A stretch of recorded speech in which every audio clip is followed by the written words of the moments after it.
5 minute का break चाहिए, जावा heavy हो गया है कुछ। 5 नहीं मैम, 2 मिनट्स यस, का ब्रेक दे दीजिए। ओके, हम ब्रेक ले लेते हैं, तब तक हम जनरल डिस्कशन कर लेते हैं। जब तक आप बैक आ जाओ फिर मुझे बताओ कि अभी स्टार्ट कर सकते हैं।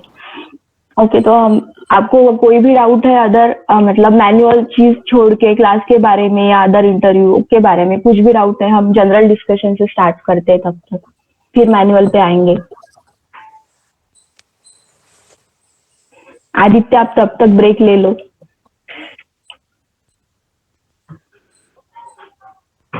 किसी को कुछ भी पूछना है?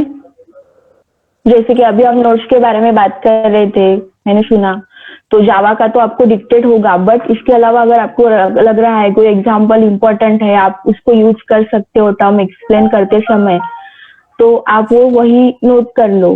जावा के बारे में हो या मैनुअल के बारे में, मैनुअल की आपको हैंड रिटन नोट्स मिल जाएगी, मतलब जहाँ पे जरूरत है वहां पे हैंड रिटन नोट्स है हमारे पास, और जहाँ पे नहीं है हम मतलब कुछ प्रिंटेड टाइप नोट्स आपको वर्ड में या पीडीएफ फॉर्मेट में मिल जाएगी। एक 2-3 लेक्चर के बाद आपके आपके पास नोट्स आ जाएगी मैनुअल की। ओके, तो अभी स्टार्ट कर सकते हैं। Are you guys ready?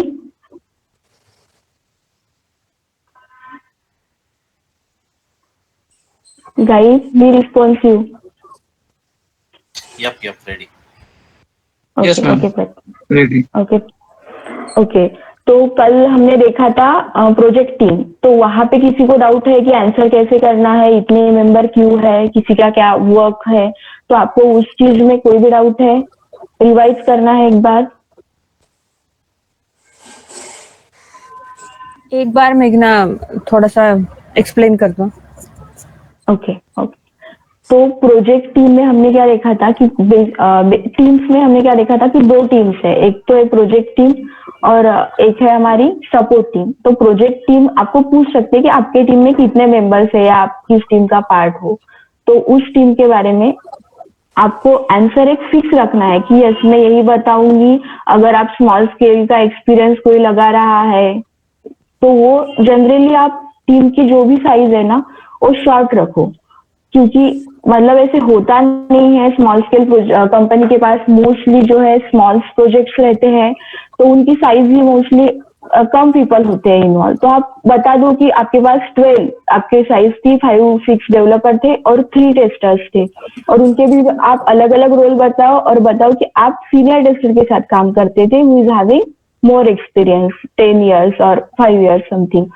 तो आपके पास तो 3 और 4 years का एक्सपीरियंस है, तो आप मोस्टली, और आपको ऐसा इसलिए बताना है कि अगर आपको कोई चीज वहां पे आ नहीं रही तो आप मोस्टली बता सकते हो कि यस वहां पे सीनियर टेस्टर के साथ मैंने वर्क किया था और उसने मुझे वहां पे हेल्प की थी। मतलब वो टाइम पे एडजस्ट करने के लिए आप ऐसे वहां पे एक सेंटेंस लगा दो, बोल दो। इसलिए आप जनरली बताओ कि मैं जो जिस टीम में था 2 सीनियर टेस्टर थे और एक मैं उसके साथ वर्क करती थी या करता था, जो भी है। तो आप जब भी स्मॉल स्केल का एक्सपीरियंस लगा रहे हो आप बताओ 12 साइज है, और अगर आप एमएनसी में वर्क कर रहे हो और कुछ है तो आप 20 या उसके भी अबव साइज बता सकते हो। और सपोर्ट टीम का आपको एक जनरल नॉलेज होने के लिए आपको सिर्फ पता होना चाहिए बस सपोर्ट टीम में कौन होता है और उसमें कितना मेंबर्स होते हैं, उसका कुछ आपको क्वेश्चन आने वाला नहीं है। ओके, तो ये होगा कल का पार्ट। और आप एक आंसर पे कांस्टेंट रहो और वही आंसर आप मतलब हर जगह पे फॉलो करो, ठीक है। फिर हम आते हैं नेक्स्ट पार्ट पे। तो अभी हम सीखने वाले एसक्यूए। तो एसक्यूए स्टार्ट करने से पहले आप लोगों को कुछ जनरल रिसोर्सेस है या टर्म्स है जो डेवलपमेंट प्रोजेक्ट में होते हैं वो पता करना बहुत जरूरी है। मतलब एसक्यूए समझने के पहले कि कौन से ऐसे रिसोर्सेस है जो प्रोजेक्ट टीम में होते हैं या किसी भी कंपनी के प्रोजेक्ट्स में होते हैं, वो आपको पता करना बहुत जरूरी है। तो पहले हम देखेंगे रिसोर्सेस इन प्रोजेक्ट। ओके, सपोज कौन से रिसोर्स सॉफ्टवेयर डेवलपमेंट प्रोसेस में किसी भी कंपनी के, आपका प्रोजेक्ट कौन सा भी हो, डोमेन कौन सा भी हो, कौन से रिसोर्सेज वहां पे इन्वॉल्व होते हैं। तो सबसे पहले किसी भी प्रोसीजर में आते हैं हमारे कस्टमर, इसको ही हम क्या बोलेंगे, क्लाइंट। और जब हम अजाइल फॉलो करेंगे तो ये टर्म थोड़ी चेंज हो जाती है, इनको क्या बोलते हैं, स्टेक होल्डर्स। और ये चीज आप नोट करके रखो, स्टेक होल्डर सबको पता है, जो भी हम जनरल कभी मूवी में सुनते हैं, हमें बहुत सारे फाइनेंस या म्यूचुअल फंड्स के एड हम देखते हैं, वहां पे भी स्टेक होल्डर से टर्म यूज होती है। तो स्टेक होल्डर्स किसी को बोलते हैं इन सिंपल वे, हमारे कस्टमर्स है, क्लाइंट है, या समटाइम इन्वेस्टर्स होते हैं। कभी कभी एक ही प्रोजेक्ट एक इंसान ओन करता है, समटाइम उसमें डिफरेंट पार्टनर्स होते हैं और उनके शेयर्स जो है वो डिस्ट्रीब्यूटेड मैनर में होते हैं, कम ज्यादा। तो वो सब जो लोग हैं, एक ग्रुप भी बोल सकते हैं या फिर एक सेपरेट टर्म है, कंपनी है, उसको भी हम स्टेक होल्डर बोल सकते हैं। तो सिंपल वे एक है हमारे कस्टमर, क्लाइंट है, स्टेक होल्डर्स। तो ये जो सॉफ्टवेयर डेवलपमेंट प्रोसेस है, फर्स्टली तो इसमें आएंगे हमारे स्टेक होल्डर्स और कस्टमर। सो इनके साथ जो भी कम्युनिकेशन होता है या रिक्वायरमेंट गैदरिंग होती है, वो कस्टमर से करते हैं। अगर सपोज करके इनकी कुछ रिक्वायरमेंट है, न्यू प्रोजेक्ट है, न्यू एप्लीकेशन के बारे में जो भी रिक्वायरमेंट है, तो इनके साथ जो मीटिंग होती है वो करता है बीए पीपल। ओके,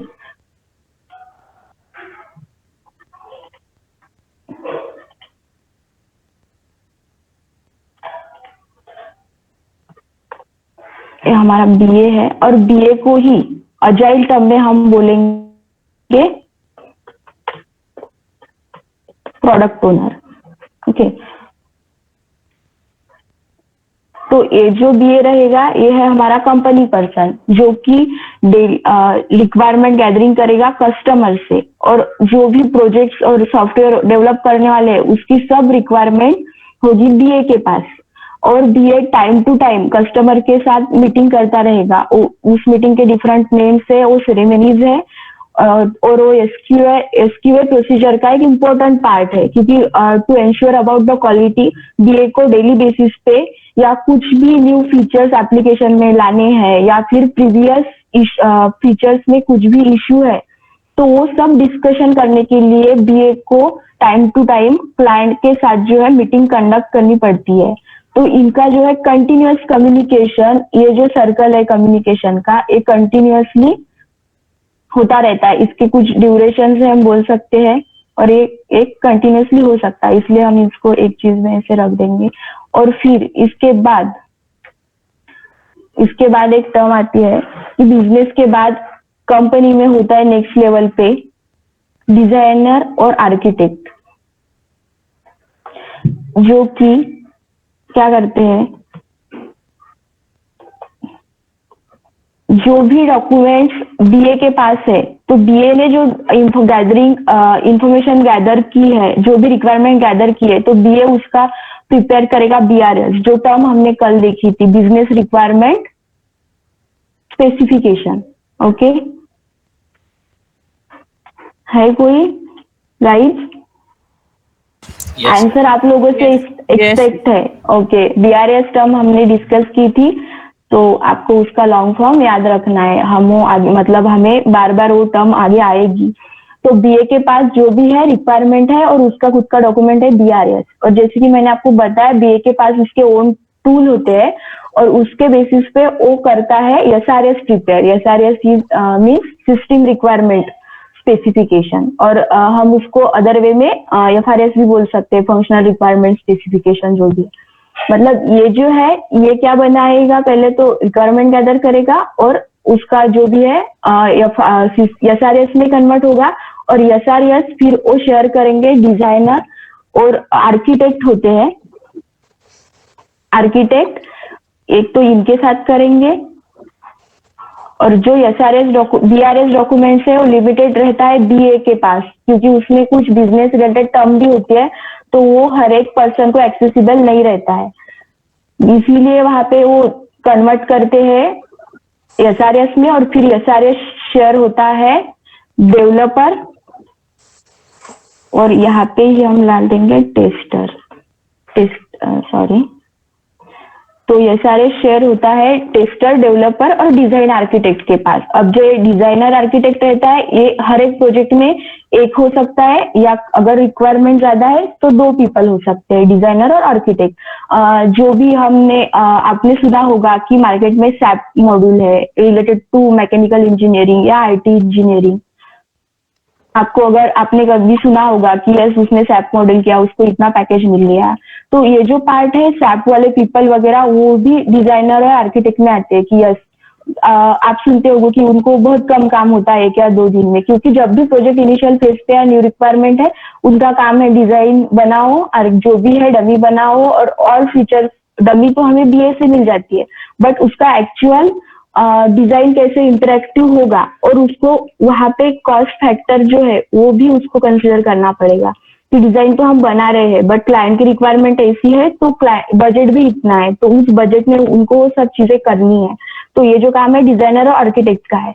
और उसके बाद जहाँ पे एसआरएस इन तीनों लोगों के पास आ गया तो ये लोग एनालाइज करते हैं और डिजाइनर आर्किटेक्ट क्या करता है, डिजाइन स्टार्ट करता है और डेवलपर टेस्टर उसके बेसिक रिक्वायरमेंट समझ के अपना जो भी उसके लिए बेसिक प्रिपरेशन है जैसे कि एनवायरमेंट है, टेक्नोलॉजीज है, वो तो सीनियर लेवल पे डिजाइन मतलब होगी, technology on the basis of cost only decide होगी।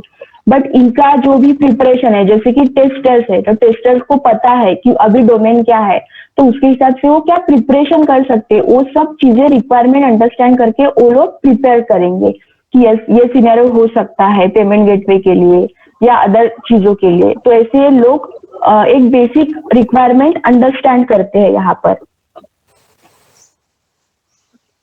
समझ में आएगा इतना? इसके यहाँ तक कोई डाउट है? अगर है तो आप पूछो यहाँ पे, नहीं तो हम आगे चलते हैं। Yeah, Megha, one doubt. So, Yes. does anywhere your infrastructure team involved रहती है क्या? इंफ्रास्ट्रक्चर टीम मतलब आप मेंटेनेंस के बारे में पूछ रहे हो जैसे कि या फिर आप अगर डेवलपमेंट हो रहा है तो कोई सर्वर रिक्वायरमेंट वगैरह? हाँ, तो उसके वो जो है ना वो सब चीजें आ जाती है। एक फेज है, एक सिस्टमेटिक वे है सॉफ्टवेयर एसडीएलटी का, उस फेज में प्लानिंग फेज होती है तो उसी फेज में वो सब चीजें आ जाती है। जब हम एसडीएलटी पढ़ेंगे तो कॉस्ट है सब है, लेकिन वो टीम जो है उसके बारे में हम यहाँ पे कंसिडर नहीं करेंगे क्योंकि हर एक कंपनी के पास इंफ्रास्ट्रक्चर के लिए अलग से टीम होती है तो वहां से वो सब पिक कर सकते हैं। लेकिन उनको ये भी देखना पड़ता है कि प्रोजेक्ट की कॉस्ट क्या है। जैसे कि अभी देखो हम लोग वर्क फ्रॉम होम कर रहे हैं, हमारे पास लैपटॉप आ रहे, तो आपने देखा होगा किसी के पास 2 लैपटॉप है क्योंकि एक लैपटॉप उनको कंपनी से मिला है और एक क्लाइंट से मिला है क्योंकि वो उस प्रोजेक्ट की रिक्वायरमेंट है और क्लाइंट की तरफ से उस चीज के लिए पे हुआ है। और कोई अगर देखो किसी की शिफ्ट नाइट में जा रही है तो वहां पे भी किसी अलाउंस मिलते हैं क्योंकि US based UK based project है, आपकी 2 घंटे भी नाइट में जा रही है अलाउंसेस, तो वो कंपनी नहीं पे कर रही है आपको, वो प्रोजेक्ट कर रहा है। तो वो जो भी इंफ्रास्ट्रक्चर की कॉस्टिंग है वो भी प्रोजेक्ट से ही आएगी और कंपनी और इनका उसमें जो भी है decide according to the contract उनका अपना अपना हिस्सा होगा वहां पे। तो वो भी चीजें वहां पे आती है। ओके, तो ये हो गया डिजाइनर और आर्किटेक्ट से। क्लियर है आपको? Yes yes. हाँ, तो एक बार डिजाइन और आर्किटेक्ट फेज। तो फर्स्टली हमने क्या देखा कि कस्टमर और स्टेक होल्डर्स और इनके बिटवीन कम्युनिकेशन जो भी होता है that is our information gathering phase. वो प्रिपेयर करेंगे बीआरएस से ही क्या करेंगे, BRS through the referring BRS वो प्रिपेयर करेंगे एसआरएस। ओके, एसआरएस डिस्ट्रीब्यूट होगा इन 3 लोगों में, डिजाइनर, आर्किटेक्ट, डेवलपर और हमारे टेस्टर्स।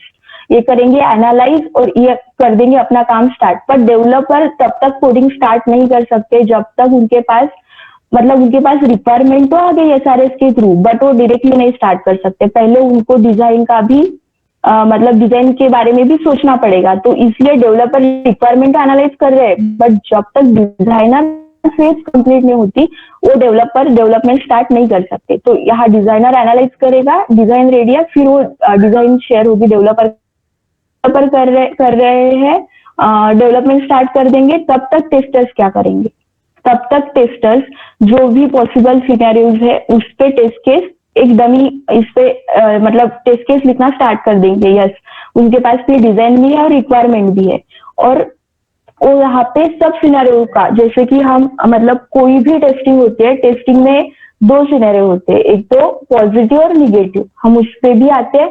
तो टेस्टर्स पॉजिटिव और निगेटिव सिनेरियो दोनों के बारे में सोचेंगे। अभी पॉजिटिव सिनेरियो क्या है, निगेटिव सिनेरियो क्या है, जैसे कि पॉजिटिव टेस्टिंग, निगेटिव टेस्टिंग जो टेस्टर से उन्होंने सुना होगा। तो उसके लिए हम आते हैं, आपको बताती हूँ। ओके, तो देखो पहले तो हमने दिया, yes BA SRS document prepare करता है या बीआरएस? वो बीए थोड़ा क्लियर नहीं हो रहा। ओके ओके, बीए के पास जब वो रिक्वायरमेंट गैदर कर रहा है तो पहले उसके पास कौन सा डॉक्यूमेंट मतलब है, कस्टमर के साइड से कुछ डॉक्यूमेंट्स आ गए ना, तो उसके पास उसने इंफॉर्मेशन कलेक्ट की और उसने बीआरएस पहले प्रिपेयर किया, जिसमें कुछ बिजनेस रिलेटेड टर्म भी होगी या कॉस्टिंग भी होगी, सब चीजें होंगे कि जो हम क्या बोल सकते हैं, हम हर एक पर्सन को रिवील नहीं कर सकते, ऐसी भी चीजें उस चीज में होगी बीआरएस में। तो वो लिमिटेड टू रहेगा बीए, और बीए ही ये पर्सन है जो प्रिपेयर करेगा एसआरएस। मतलब दोनों डॉक्यूमेंट कौन प्रिपेयर कर रहा है, बीए ही कर रहा है। BA। लेकिन हाँ, लेकिन बीआरएस में जो भी रिक्वायरमेंट और जो भी डेटा है वो क्या आ रहा है, कस्टमर बताते जा रहा है, बीए कलेक्ट करते जा रहा है, ऐसे होगा बीआरएस प्रिपेयर। फिर बीआरएस के बेसिस पे जो भी टर्म्स है कि उसको मतलब किसके साथ रिवील करना नहीं है, बिजनेस पॉइंट ऑफ व्यू है, वो बीए रखेगा अपने पास, और जो भी सॉफ्टवेयर रिलेटेड है उससे वो प्रिपेयर करेगा एसआरएस, उसके खुद के आईरीज और अदर कुछ सॉफ्टवेयर है, बाय यूजिंग दिस सॉफ्टवेयर वो प्रिपेयर करेगा one type of dummy module of project और हाई लेवल ओवरव्यू। अभी अब हाई लेवल ओवरव्यू क्या है, तो देखो अभी फ्लिपकार्ट है, आप फर्स्ट पेज देख पा रहे हो। ओके, तो यहाँ पे ये जो भी डिजाइन है, ये अभी आप ये डेवलप एप्लीकेशन है और आपको दिख रही है, आपको पता है, लेकिन जब फ्लिपकार्ट का प्रोजेक्ट कंपनी के पास आया होगा किसी भी जो डेवलप कर रहे हैं, तो पहले बीए ने क्या बनाया, डमी मॉड्यूल बनाया। यस, यहाँ पे लोगो होगा फ्लिपकार्ट का, हम यहाँ पे लोगो डालेंगे, यहाँ पे लॉगिन पेज, और यहाँ पे सब ऐसे छोटे छोटे जो है मोबाइल फैशन, ये जो है ये ऐसे मॉडल आ जाएंगे। ठीक है, ये हो गए सब मॉड्यूल। तो ये एक हाई लेवल पे डिजाइन प्रिपेयर होगी। तो बीए तो यहाँ पे ऐसे पॉइंट पॉइंट डाल के एक डमी मॉड्यूल बनाएगा, फिर ये होगा आपका हाई लेवल डिजाइन। फिर जब डिजाइनर के पास आता है तो डिजाइनर उसको एक प्रॉपर वे देगा, ओके, कि नहीं यहाँ पे यही फंक्शनैलिटी वर्क करनी चाहिए, और ये हो जाएगा कि ठीक है, यहाँ से एक एडवर्टाइजमेंट के लिए देखो यहाँ पे उन्होंने छोड़ दिया जो कि लाइव टैब है, वो कंटिन्यूअसली चेंज होती रहती है, कोई सेल है तो यहाँ पे नोटिफिकेशन आ रहा है, अभी बिग दिवाली सेल है कंटिन्यूअसली, और ये सब चीजों के बारे में डिजाइनर सोच रहा है। ओके, आपने क्वेश्चन पूछा था कि बीए क्या प्रिपेयर करता है, आपका आंसर क्लियर है कि बीए बीआरएस एसआरएस दोनों डॉक्यूमेंट्स प्रिपेयर करता है। ओके, हाँ, बीआरएस तो is authorised document and SRS is मतलब सबको ऑथोराइज दोनों ही है, लेकिन कुछ ऐसे टर्म्स है जो एसआरएस में नहीं आएंगे। एसआरएस में मोस्टली डेवलपमेंट के बारे में, डिजाइन के बारे में सब टर्म्स आ जाएंगी, जो भी फंक्शनैलिटीज है। Okay, clear. हाँ, मेरा एफआरएस कौन प्रिपेयर करता है? एसआरएस ना, हाँ एफआरएस एसआरएस भी बीए ही प्रिपेयर करेगा। अच्छा, तीनों करता है क्या? एफआरएस ना, फंक्शनल रिक्वायरमेंट, वो ऑप्शन में कुणाल एसआरएस को ही एफआरएस बोलते हैं। मैंने आपको अलग से टर्म बताई, जैसे कि कोई कंपनी एफआरएस बोल सकती है, कोई एसआरएस बोल सकती है, तो वो एक ही चीज है। हाँ हाँ, वो सेम चीज है। वो आप ऑप्शन में कोई फंक्शनल रिक्वायरमेंट बोलेगा और कोई सिस्टम रिक्वायरमेंट बोलेगा, बट उसका मीनिंग या सिस्टम की जगह कोई सॉफ्टवेयर रिक्वायरमेंट स्पेसिफिकेशन भी बोल सकता है। तो वो एक ही चीज है। बीएईपीएम है ना, बीएईपीएम मतलब प्रोजेक्ट में नहीं कुणाल, पीएम जो है वो अलग पर्सन है। बीए जो है ना वो प्रोडक्ट ओनर है, उसका सिर्फ काम है इंफॉर्मेशन गैदर करना, और फिर उसके अंडर में जब वो डमी प्रिपेयर करता है ना, उसके साथ डिजाइनर या फिर कुछ सीनियर आर्किटेक्ट भी होते हैं। कभी कभी वो टेक्निकल पर्सन नहीं है, उसको चीजें समझ में नहीं आ रहा है, तो वो उनके साथ भी एक फॉर्मल मीटिंग लेके उनकी भी हेल्प एसआरएस प्रिपेयर करने में ले सकता है। और उसके बाद पीएम लोग आते हैं, पीएम है और स्क्रम मास्टर है, और स्क्रम मास्टर के ऊपर प्रोजेक्ट मैनेजर रहेगा। ओके, तो प्रोजेक्ट मैनेजर और बीए टू डिफरेंट पर्सन है, बीए पीएम से ऊपर रहेगा। ओके, और उसको ही हम मतलब पीएम को ही हम दूसरे वे में, पीएम के ऊपर भी एक मैनेजर रहेगा, वो रहेगा डिलीवरी मैनेजर। जब हम एसडीएलसी में जाएंगे मैं आपको और चीजें बताऊंगी कि फ्लो कैसा है। ओके, तो अभी तो हम यहाँ पे आते हैं। आपका आंसर आपको मिल गया कुणाल, क्लियर है? हाँ क्लियर। ओके, तो तो अभी हम यहाँ पे आए थे, आई थिंक किसी ने क्वेश्चन पूछा था, तो मैं आपको बता रही थी हाई लेवल डिजाइन क्या है। तो ये जो आपको सब दिख रहा है ये हो गया आपका हाई लेवल डिजाइन। लेकिन अभी हम बात करते हैं एलएलडी के बारे में, लो लेवल डिजाइन क्या है। तो देखो सपोज करके हम मोबाइल फील्ड में जा रहे हैं, तो ये एक सब मॉड्यूल हो गया, वो तो हाई लेवल उसने वैसा बना लिया। और अभी हम आ गए एक मोबाइल पर्टिकुलर फील्ड में, और जब मोबाइल में आ गए तो देखो मोबाइल सेक्शन में भी कितने सारे ऑप्शंस है, राइट। तो ये यहाँ पे हम कंसिडर कर रहे हैं एक सब मॉड्यूल। ये यहाँ पे कुछ ऑफर्स चल रहे हैं अभी, यहाँ पे कुछ न्यू एडेड मोबाइल है, और कुछ मोबाइल ऐसे है कि जो अवेलेबल मतलब इन फ्यूचर लॉन्च होने वाले हैं, लेकिन वो अभी से कुछ यहाँ पे ऐड और दे सकते हैं, वो उनकी मार्केटिंग स्ट्रेटेजी जो भी है। तो ये सब रिक्वायरमेंट क्लाइंट की तरफ से, इसीलिए कंपनी ने ऐसी डिजाइन इनको दी है, और यहाँ पे ऐसे फंक्शन डिजाइन मतलब कर लिए है। तो ये क्या हो गई चीज हमारी लो लेवल डिजाइन, और इसकी रिस्पॉन्सिबिलिटी किसकी है, डेवलपर्स की। मतलब डिजाइनर ने डिजाइन दे दी और डेवलपर्स यहाँ पे प्रिपेयर मतलब कोडिंग स्टार्ट करेंगे लो लेवल डिजाइन पे। तो ये जो डिस्ट्रीब्यूट है मतलब हमें दिख रहा है, अगर फर्स्ट पेज पे हम देखें तो इतने सारे मॉड्यूल्स है, और यहाँ पे इतने सारे प्रोजेक्ट है, और एक मॉड्यूल को डेवलप करने में महीने चले जाते हैं, या फिर बहुत सारे टेस्ट डेवलपर वहाँ पे अवेलेबल होते हैं, वो अलग अलग ऐसे काम करते हैं। तो ये लो लेवल और हाई लेवल के बारे में होता है। तो हम आते हैं बैक टू द पॉइंट। हम यहाँ पे बात कर रहे थे टेस्टिंग की। जो भी क्वेश्चन था रागिनी या किसने पूछा था, क्लियर है आपको? अच्छा ठीक है, कोई बात नहीं। तो हम बात कर रहे थे टेस्टिंग की, तो मैं आपको बता रही थी कि टेस्टिंग में दो सिनेरियो होते हैं, पॉजिटिव और निगेटिव। तो टेस्टर जब डेवलपमेंट चलता है तभी पैरेलली टेस्टर क्या करते हैं, उनके टेस्ट के सिनेरियो राइट करते हैं। स्टेप तो बाद में करेंगे, टेस्ट के सिनेरियो है, सिनेरियो से फिर वो कन्वर्ट करते हैं टेस्ट स्टेप। उसका फॉर्मेट होता है अलग से, वो हम देखेंगे जब हम मैनुअल पार्ट 2 में आएंगे। तो उसके आपको मतलब वो बहुत इंपॉर्टेंट टॉपिक है, क्योंकि आपको बहुत सारे इंटरव्यूज में असाइनमेंट भी मिलती है कि आप इस चीज से टेस्ट केस लिख के दो, पेन है टेस्ट केस लिखो, माउस है टेस्ट केस लिखो। तो आपको एक ऐसे असाइनमेंट एज ए क्वेश्चन भी आ सकता है, उस पर हम ज्यादा फोकस करेंगे आगे। तो अभी के लिए हम देख रहे हैं पॉजिटिव और निगेटिव सिनेरियो। तो पॉजिटिव सिनेरियो क्या हो सकता है, देखो अभी यहाँ पे आप देख रहे हो कि लॉगिन डिटेल्स है, ठीक है। तो लॉगिन डिटेल्स में यहाँ पे है कि एंटर मोबाइल नंबर है या फिर ईमेल आईडी है।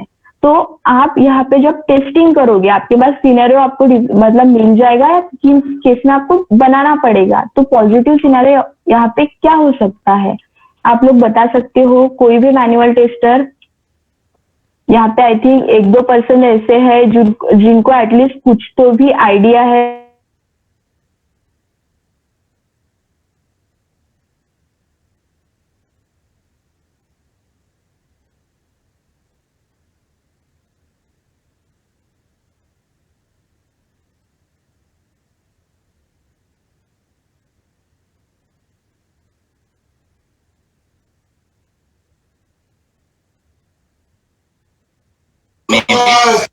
ओके सिद्धार्थ, आपको कुछ बोलना है? शुभम?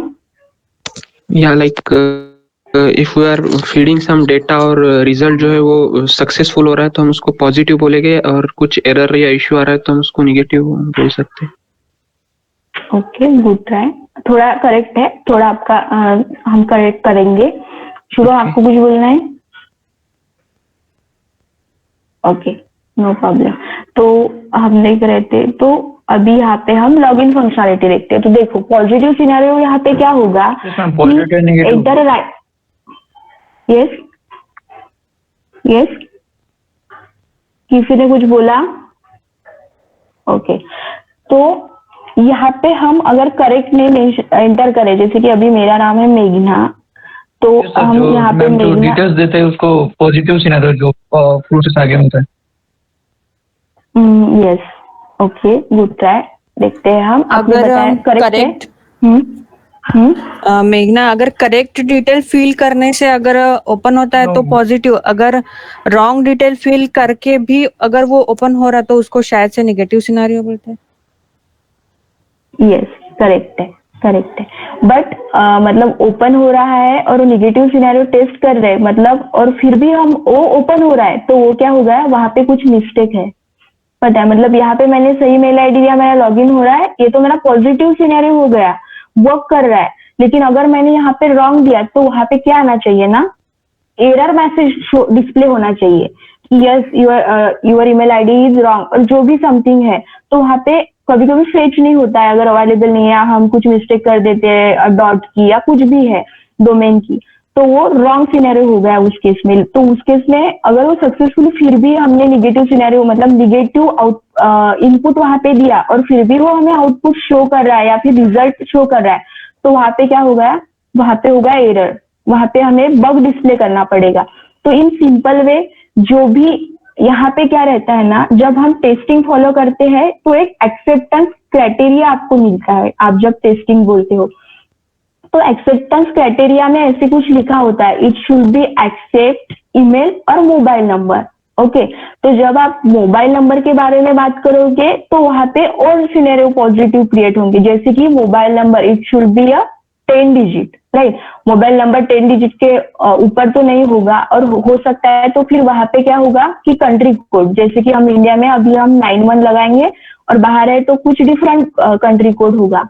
तो जब हम सिर्फ मोबाइल नंबर के बारे में बात कर रहे हैं तो मोबाइल नंबर में पहले तो क्या पॉजिटिव सिनेरियो पहला हमारा क्या आएगा गाइस, अब आपको बेसिक आइडिया आ गई, आप खुद बता सकते हो अभी कि पहले तो मोबाइल नंबर क्या होगा, 10 डिजिट ही होगा। 10 digit, हाँ, सेकेंड सिनेरियो क्या हो सकता है उस केस में, कंट्री कोड हाँ, डाल के कंट्री कोड। हाँ, मतलब अभी हमने नंबर दिया, जैसे कि अभी देखो मैंने 9 नंबर स्टार्ट किया तो उसमें मतलब बाय डिफॉल्ट गेस किया कि 91 है इंडिया, मतलब हो सकता है 91 वहां पे आ गया था। सेकेंड सिनेरियो हो गया। थर्ड सिनेरियो और क्या हो सकता है, सोचो आप लोग, बहुत इजी है, आप खुद बता सकते हो। नंबर लिमिट, हाँ, गुड। तो नंबर लिमिट क्या होनी चाहिए, 10, राइट। 10 हाँ, और क्या हो सकता है, हमारे पास अभी 3 सिनेरियो आ गए। एक ही पर्सन के number of verification, verification, okay. हाँ, और कुछ, और कौन बता रहा था, एक ही पर्सन के नंबर, एक ही पर्सन के अगर 2 नंबर फील हो तो मतलब कौन सा लेना है? नहीं मतलब it will be देखो ना, registered हाँ, yes registered number, it will be registered with one only, so वो कुछ आएगा नहीं। यस, हाँ वो भी होगा। और एक बेसिक मैं आपसे एक्सपेक्ट कर रही थी वो ये है कि अगर देखो अभी मैंने यहाँ पे नंबर ऐड किया, राइट, कभी 10 डिजिट है, अगर इसके अलावा मैं यहाँ पे अल्फाबेट डालू तो इसको ये एक्सेप्ट करेगा क्या? अच्छा ठीक है, मैं मेल आईडी एंटर कर रही हूँ उस केस में तो करेगा, लेकिन जब मैंने मोबाइल नंबर कंसीडर किया और यहाँ पे तो ये क्या करेगा, एरर शो करेगा, राइट। तो यहाँ पे क्या हो गया कि हम पॉजिटिव सिनेरियो तो टेस्ट कर रहे और वहां पे एरर शो हो गया, राइट। तो यहाँ पे हम क्या बोल सकते हैं, हमारी टेस्ट केस पास हो गई। कब पास हो गई, जब आपने कॉम्बिनेशन ऑफ नंबर और अल्फाबेट दिया है। और एक्सेप्टेंस क्राइटेरिया में क्या है हमारे पास सिनेरियो कि it should be accept numeric number not alpha numeric, वो होगा पासवर्ड की केस में। It should be accept numeric number, it should be accept 10 digit only. और दूसरा तो उसके पास भी कुछ कंडीशंस होगी, जैसे कि अभी फ्लिपकार्ट में सब डिफरेंट मोबाइल कंपनीज के साथ डील की होगी, तो हम यहाँ पे नंबर तो एंटर कर रहे, किसी का आइडिया का होगा, किसी का जियो का होगा और डिफरेंट होगी, लेकिन सब नंबर एक्सेप्टेड है, तो वो भी एक पॉजिटिव सिनेरियो आ गया। ये सब हो गया हमारे पॉजिटिव। और अब बात करते हैं हम निगेटिव सिनेरियो के बारे में। तो निगेटिव सिनेरियो क्या रहेगा कि आप यहाँ पे रॉन्ग कुछ तो भी इनपुट दे रहे हो, ठीक है। तो आपने दिया ऐसे और यहाँ पे आपने रॉन्ग इनपुट दिया और फिर भी वर्क कर रहा है, आपको कुछ एरर ही नहीं शो हो रहा है, तो उस केस में क्या हो गया, आपको एरर शो ही नहीं कर रहा है और वो लॉगिन हो गया है सक्सेसफुली। नेगेटिव मतलब सक्सेसफुली लॉगिन हो गया, मतलब हमारी टेस्ट केस पास हुई कि फेल हुई, फिर फेल हो गई। एग्जैक्टली। अदर लोगों को समझ में आया कि क्यों फेल हो गई है, मतलब हम सक्सेसफुली लॉगिन कर दिया हमने, फिर भी हमारी टेस्ट केस फेल है, ऐसा क्यों हो रहा है? जो पैरामीटर्स डिसाइडेड थे लाइक सक्सेसफुल के लिए वो ब्रीच हो रहे हैं इसमें। लाइक एग्जैक्टली मतलब हमारा जो भी एक्सेप्टेंस क्राइटेरिया है अकॉर्डिंग टू द रिक्वायरमेंट वो वहाँ पे फुलफिल नहीं हो रहा है, तो वहाँ पे हमने सक्सेसफुली लॉग इन किया लेकिन हमारी टेस्ट केस वहाँ पे फेल हो गई, तो वो हम रेज करेंगे एज अ बग। तो ये पॉजिटिव और निगेटिव इसका डिफरेंस आपको समझ में आ गया कि अभी आपको एक बेसिक समझ में आया होगा पॉजिटिव कैसे सिनेरियो रहेगा, निगेटिव कैसे, right? Yes Yes, yes yes, ma'am. Yes हाँ, मतलब अभी मैंने आपको एक ऑब्जेक्ट दिया तो आप कंसिडर कर सकते हो इसका पॉजिटिव सिनेरियो क्या होगा और निगेटिव सिनेरियो क्या होगा। ओके, आगे चल के हम देखेंगे। अभी हमें कुछ टर्म्स ऐसे समझनी है जिसके लिए बेसिक आइडिया आपको होना चाहिए कि यस हमें क्या करना है, क्या सीखना है। ओके, और यही चीजें आपको आगे चल के ऑटोमेट करनी है गाइस। जैसे कि अभी मैंने फ्लिपकार्ट लिया है तो अविनाश आपको बोलेगा कि आप कोई भी एक ई कॉमर्स वेबसाइट ले लो और आप उसको ऑटोमेट करना स्टार्ट कर दो एज अ प्रैक्टिस। बिफोर आपका प्रोजेक्ट स्टार्ट होने से पहले आपको ऐसे असाइनमेंट मिलेगी, तो उस टाइम पे आप ऐसा ऑटोमेटिक मतलब यहाँ से ये सब चीजें ऑटोमेटिक होगी, आपको कुछ भी मैन्युअली एंटर करने की जरूरत नहीं है जब आप ऑटोमेशन रन करोगे। लेकिन उसके लिए पहले तो आपको कोडिंग तक जाना पड़ेगा, तो यही है। लेकिन उस टाइम में आपको क्या पता होना चाहिए, पॉजिटिव निगेटिव सिनेरियोज और कितने पॉसिबल सिनेरियो हो सकते हैं। आप जितने ज्यादा सिनेरियो लिख सकते हो उतने आप गुड टेस्टर्स हो, ठीक है, कि आप कितना एंगल से उस बारे में सोच सकते हो। फिर सिनेरियो को ही आपको कन्वर्ट करना है टेस्ट स्टेप में। तो चलो हम बहुत डीप में चले गए टॉपिक में, बस मुझे आपको आइडिया देनी था कि पॉजिटिव निगेटिव में क्या डिफरेंस है। ओके, तो यहाँ पे आते हैं हम बैक। तो जब डेवलपमेंट चल रही पैरेलली टेस्टर्स ये काम करते हैं कि वो क्या करते हैं, सब सिनेरियो डिजाइन करते हैं अकॉर्डिंग टू द रिक्वायरमेंट, ठीक है राइट? ओके ओके, तो इसके बाद अभी हमारी नेक्स्ट स्टेप है that is our maintenance. Okay, तो जैसे भी होगा डेस्टर होगा तो पहले तो डिप्लॉयमेंट होगा और मतलब डिप्लॉयमेंट होगा क्या होगा, प्रोडक्ट लॉन्च होगा और उसके बाद हमारी फेज आती है मेंटेनेंस फेज। और मेंटेनेंस फेज को ही हम क्या बोल सकते हैं, हमारी सपोर्ट। तो इस प्रोसेस में भी सपोर्ट टीम होती है। और इनका क्या होता है कि जैसे देखो कुछ कंपनी सर्विस बेस है, कुछ प्रोडक्ट बेस है। तो सर्विस बेस्ड कंपनी कंटिन्यूअसली हमने देखा थी एक टर्म CI/CD, मतलब कंटिन्यूअस कहीं तो भी डेवलपमेंट हो रही है और कंटिन्यूअसली हम उसको डिप्लॉय कर रहे हैं। स्प्रिंट वाइज जैसे 15 डेज की प्रिंट होगी किसी कंपनी में तो होगी। जैसे हमने कल एक एग्जांपल देखा था कि व्हाट्सएप का एग्जांपल देखा था, अभी व्हाट्सएप का तो है नहीं मेरे पास, तो ठीक है आप एक व्हाट्सएप का ले लो या फिर यहाँ पे कुछ भी ले लो एग्जांपल। तो सपोज करके ले लो कि पहले यहाँ पे ये फील्ड नहीं थी एडवर्टाइजमेंट की, ठीक है, और ये आपके पास यहाँ पे सिर्फ डायरेक्टली SBI जो है ये वाली फील्ड यहाँ पे थी और ये नहीं है एप्लीकेशन पे। फिर आपको मतलब करंटली रिक्वायरमेंट आई है कि क्लाइंट को ये जो है कंटिन्यूसली ऐड चेंज होने वाली फील्ड ऐड करके चाहिए, ठीक है। तो ये आपके पास क्या आया, न्यूली एडेड फीचर आया उस केस में, ठीक है, और वो आपका हो गया, डिप्लॉय भी हो गया। लेकिन जब आप लॉन्च वगैरह कुछ आपने कर दिया तो क्या हो रहा है ना कि ये कंटिन्यूसली चेंज नहीं हो रहा है, वहां पे कुछ एरर आ गया। तो ये एरर आ गया तो क्लाइंट वापस से BA के पास वो मतलब BA या फिर सपोर्ट टीम रहती है उनके पास वो रेज होगा और रेज जो भी टिकट्स है वो आएगा सपोर्ट और मेंटेनेंस टीम के पास। तो मेंटेनेंस टीम का क्या काम है, वो टिकट को रिजॉल्व करना। तो इसके लिए ये होता है मेंटेनेंस टीम, मतलब ये टीम जो है ये क्या करती है, सर्विस आफ्टर डिलीवरी, और वो जो प्रोसेस है वो कंटिन्यूअसली रहेगी। और मतलब प्रोडक्ट आपका लॉन्च हो गया, यूज टू है, मार्केट में चल रहा है और कंटिन्यूअसली यूज में उसको कुछ डेली बेसिस पे कस्टमर्स को प्रॉब्लम आ रहे हैं, तो वो जो सब प्रॉब्लम सॉल्व करने की जो भी रिस्पॉन्सिबिलिटी है वो रहेगी हमारे मेंटेनेंस और सपोर्ट टीम की। ओके, तो ये हो गया हमारा एक जनरल ओवरव्यू किसी भी डेवलपमेंट फेज का या प्रोसेस का किसी भी प्रोजेक्ट के लिए। और ये जनरल ओवरव्यू हर एक कंपनी में सेम ही रहेगा। और इसके अलावा अभी हमने देखा तो इसमें एक डिफरेंट फेजेस है, जैसे कि मॉड्यूल से SDLC और सब अदर चीजें, उस पे हम आएंगे और कल स्टार्ट करेंगे। तो अभी के लिए ये प्रोसेस और ये resources involve in development of project. ये आपको समझ में आया इतना कि एक्चुअली किस पर्सन का क्या मोटिव है और वो क्या वर्क कर रहा है। आई होप अब सबको समझ में आया होगा। जो कुछ बोल नहीं रहे हैं वो भी एक बार हाँ बोल दे। आई थिंक मुझे समझ में आएगा कि यस यस यस ओके ठीक है। और गाइज आपको कुछ भी बोर हो रहा है ये हो रहा है तो मैनुअल पार्ट ऐसा है, हम ट्राई कर रहे हैं इंटरेस्टिंग हो। आप भी अपनी साइड से 100% एफर्ट्स दो कि सामने वाला भी समझा रहा है तो आपको ही उतने ही एक्साइटमेंट में समझ लेनी है चीजें। ओके तो हमें ऐसे खुद को समझाना है। Meghna, I have a question. हाँ यस कुणाल।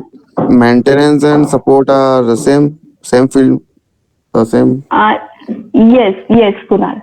Okay. सपोर्ट और मेंटेनेंस टीम मतलब सपोर्ट टीम का वही है कि वो लोग क्या कर रहे हैं, कंटिन्यूअसली टिकट रेज होते हैं। देखो अभी कल परसों राधिका और समथिंग जिसने बोला था वो कॉन्ग्रेजेंस मेंटेनेंस या प्रोडक्शन सपोर्ट में काम कर रहे हैं।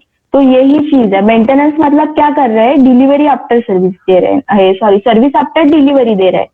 मतलब डिलीवरी हो गई प्रोडक्ट भी, और कुछ भी इश्यू है माइनर भी इश्यू है तो वो रेज होगा। और मेंटेनेंस टीम में भी जैसे मैंने आपको बताया कि एक सपोर्ट टीम भी होती है। यहाँ पे हमने कल देखा सपोर्ट टीम में डेवलपर है और टेस्टर्स भी है, तो वो दोनों इसका काम ये लोग कर रहे हैं। और उसमें भी फिर अलग होगा। अगर देखो सपोर्ट टीम में भी अभी डेवलपर टेस्टर्स तो है ही, उसके अलावा एक आपने सुना होगा कि कुछ लोग कॉलिंग के लिए रहते हैं, उनको सिर्फ टिकट हैंडल करनी है, कॉलिंग हैंडल करनी है, तो वो अलग क्वेरीज होगी। कुछ एक्सेस रिलेटेड होगी, किसी को कुछ अदर होगी, या फिर सम कॉमर्स प्रोजेक्ट होते हैं, कुछ फाइनेंस रिलेटेड होगी, या किसी को सिर्फ इंफॉर्मेशन चाहिए। तो कॉलिंग टीम अलग है, डेवलपमेंट टीम अलग है। मतलब सपोर्ट में भी और बहुत सारी टीम्स होती है। वॉश प्रोजेक्ट होते हैं तो टीम भी डिफरेंस होती है।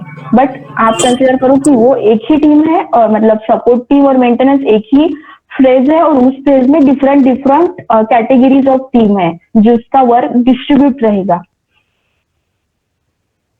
ठीक है So, तो Meghna, I have a doubt. Yes तो जैसे कुछ न्यू डिप्लॉयमेंट या न्यू डेवलप होता है तो जो एक्सेप्टेंस टेस्टिंग या एक्सेप्टेंस चीजें हैं वो टेस्टर के पास जाती है। तो same goes in maintenance and support also. Whenever ticket और a bug is raised by the customer और क्लाइंट साइड, जैसे कुछ एरर आ रहा है पेज पे, तो वो it goes to development team first और like where it goes first? Okay तो आप आफ्टर डिलीवरी बोल रहे हो या फिर बिफोर? आफ्टर। ओके नहीं, आफ्टर डिलीवरी अगर ऐसा कुछ भी आएगा तो मतलब अगर मेजर है, जैसे कि मैंने कल आपको एक गेम का एप्लीकेशन बोला था, तो वहाँ पे कुछ कभी कभी माइनर डिफेक्ट होते हैं तो वो डायरेक्टली सपोर्ट टीम में आएंगे और वो रिजॉल्व करेंगे। लेकिन कभी कभी क्या होता है, अभी ये फ्लिपकार्ट बहुत बड़ा है, मतलब यहाँ पे अगर एक भी फंक्शनलिटी वर्क नहीं कर रही तो इनका पूरा एप्लीकेशन डाउन हो सकता है। तो इस टाइम में क्या होगा कि ये हाई लेवल का इश्यू होगा, इसकी प्रायोरिटी बहुत हाई होगी, तो ये आएगी बीए पीपल के पास। जैसे बीए कंटिन्यूअसली कर रहा है वर्क, मतलब मीटिंग कर रहा है क्लाइंट के साथ, और वो होगी as a high priority consider. फिर बीए डायरेक्टली वो डिस्ट्रीब्यूट होगा, उसकी कुछ टाइमलाइन करंट स्प्रिंट में ही उसको ऐड करना पड़ेगा, और उसको फिर स्क्रम मास्टर के हिसाब से उसको डिवाइड किया जाएगा वर्क, और फिर वो डेवलपमेंट टीम में आ जाएगा। क्योंकि डायरेक्टली डेवलपमेंट टीम में जाने के पहले उनको सोचना पड़ेगा ना कि एक्चुअली उसकी प्रायोरिटी क्या है और उसको कैसे रिजॉल्व करना है, राइट। और उसका भी डिजाइन होगा। तो इसको क्या पता है डेवलपर को, उसको सिर्फ कोडिंग के बारे में पता है, उसको अदर फैक्टर्स नहीं पता है ना कि उसके क्या इम्पैक्ट हो सकते हैं, वो सब चीजें। तो इसके लिए वो डायरेक्टली डेवलपर के पास कभी नहीं जाएगा। पहले तो उसको 2 फेजेस में जाना पड़ेगा, बीए पीपल के पास और फिर डिजाइनर, और फिर वो आएगा डेवलपमेंट टीम में। ठीक है ओके। तो अभी हम आते हैं एसक्यूए में। तो गाइस एसक्यूए क्या है, जो हम 2-3 दिन से वही देख रहे हैं और वहां पे आए नहीं, अब आ गए। तो एसक्यूए के बारे में, that is software quality assurance. पहले तो आपको ये सब टर्म समझ में आई, उसके ही आगे हमें देखना है मतलब एसक्यूए समझना है उस टर्म पे। कुणाल आपको सब क्लियर है? Other people? आशा मेघना ये आप बोल रहे थे कि ये टिकट रेज, इसका क्या मतलब मीनिंग होता है? टिकट क्या? Ticket raise, okay. कुणाल मैं आपको सिंपल वे में समझाती हूँ कि देखो अभी आप कौन सा सिम यूज करते हो आप? ओ क्या आइडिया? आइडिया। तो ऐसा हुआ है कभी कि आइडिया को कंपनी के आपको कंटिन्यूसली कॉल आ रहे, मैसेज आ रहे, आप मतलब इरिटेट हो गए हो, फिर आपने डायरेक्टली कस्टमर केयर को कॉल कर दिया और आपने कर दिया कि मुझे कॉलिंग बंद करनी है। ऐसा आपने कभी कभी तो भी सुना होगा, मतलब हाँ। किया होगा या किसी का देखा होगा, राइट? हाँ, तो उस हाँ। केस में क्या होता है, जैसे आप उनको कॉल करते हो तो हम जिसको कस्टमर केयर टीम बोल रहे हैं वो एक टेलीकॉम डोमेन प्रोजेक्ट है और वहां पे वो हो गई सपोर्ट टीम, राइट? तो ये तो हम कॉलिंग का दे रहे हैं, मतलब हर चीज में सॉफ्टवेयर जब हम एमएनसी में काम करेंगे वहां पे कॉलिंग का ऑप्शन भी रहता है या फिर कुछ ऐसे प्लेटफॉर्म रहते हैं जहां से हम टिकट रेज कर सकते हैं। टिकट रेज कर रहे हैं यानी क्या कर रहे हैं, सिंपल वे में हम अपनी क्वेरीज की कंप्लेंट वहां पे कर रहे हैं। तो आपको आप इरिटेट हो गए, आपने कंप्लेंट कर दी, ठीक है, तो वहां पे क्या होगा, आपके नाम पे एक टिकट रेडी होगा कि यस ये कस्टमर का नेम है, इस टाइम पे कॉल किया है और इसका ये प्रॉब्लम है।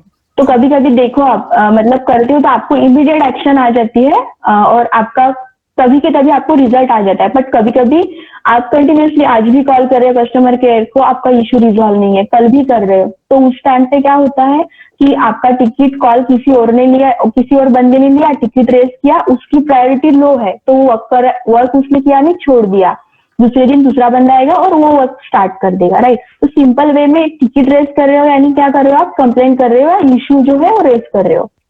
which is used for tracking purpose also, right? Yes yes, that's right, tracking purpose. और आपके इशू रिजॉल्व की जो भी स्पीड है वो किस पे डिपेंड रहेगी, प्रायोरिटी पे डिपेंड रहेगी। उसके मतलब इशू में भी डिफरेंट प्रायोरिटीज होगी, high priority, low priority, medium priority, उसका कुछ ड्यूरेशन होगा।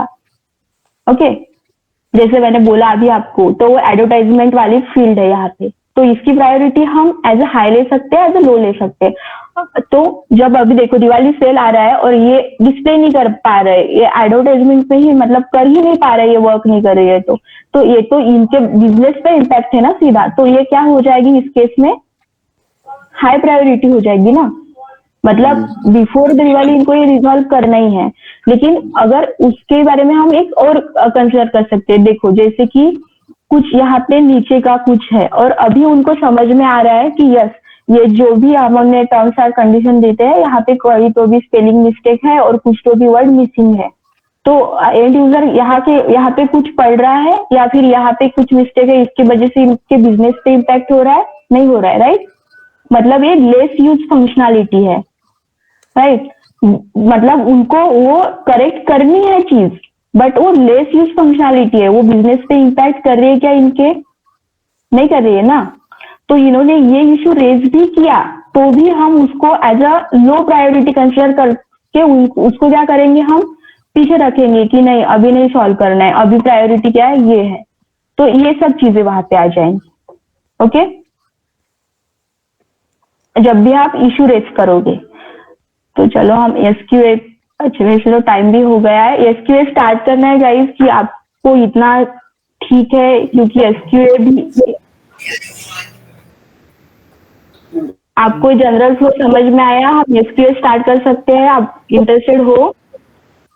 मेघना, ये लास्ट वाला पार्ट अभी आपने जो एक्सप्लेन किया ना वो फिर से एक्सप्लेन कर सकते हो? कौन सा? ओके, ये वाला अभी मैंने जो बताया स्पेलिंग का।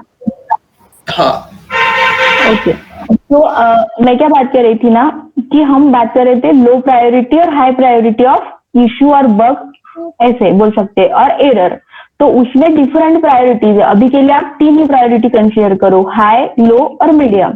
तो हाई प्रायोरिटी क्या होगी ना कि ऐसी कुछ फंक्शनैलिटी होगी एप्लीकेशन के बारे में जिसकी वजह से क्लाइंट का बिजनेस इम्पैक्ट हो रहा है या फिर उसका मार्केट में नाम खराब हो रहा है, तो वो सब चीजें आ जाएंगी मतलब हाई प्रायोरिटी बग्स एरर में।